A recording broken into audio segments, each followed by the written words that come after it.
তো বন্ধুরা আমি এখন হসপিটাল থেকে বেরিয়ে পড়েছি। হ্যালো বন্ধুরা, welcome back to my YouTube channel. তো আজকের দিনটা একটু অন্যরকম, কারণ আজকে একটু হসপিটাল যাব। আমার ভাগ্নির জ্বর উঠেছে, তো সে হসপিটালে ভর্তি আছে, তো তাকে দেখতে যাব।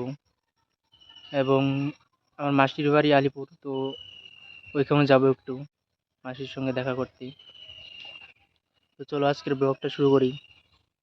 আজকের ব্লগটা একটু অন্যরকম হবে আর কি।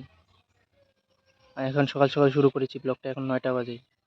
বন্ধুরা আমি আলিপুর এসে গেছি, এখন যাচ্ছি মাসির বাড়ি হয়ে তারপরে হসপিটাল যাব। এখন মাসির বাড়িতে যাচ্ছি, তারপর হসপিটাল যাব ভাগনাকে দেখতে। তখন বলছিলাম যে জ্বর উঠেছিল, হসপিটাল ভর্তি আছে। তো চলো, এখন আমি টোটোতে আছি। তো বন্ধুরা, তো আমি মাসির বাড়ি থেকে বের হয়ে গেছি। এখন ঢোকার সময় ভিডিও করতে পারিনি, কারণ তখন তাড়াহুড়ো ছিলাম।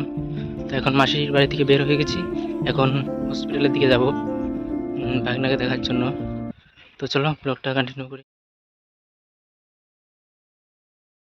তো বন্ধুরা আমি এখন হসপিটাল থেকে বেরিয়ে পড়েছি, এখন বাড়িতে যাচ্ছি ভাগনাকে দেখে।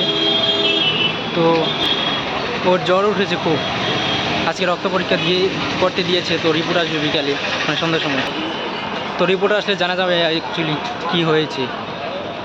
তো যাই হোক, এখন বাড়ি যাচ্ছি, বাড়ি গিয়ে পরে কথা বলছি।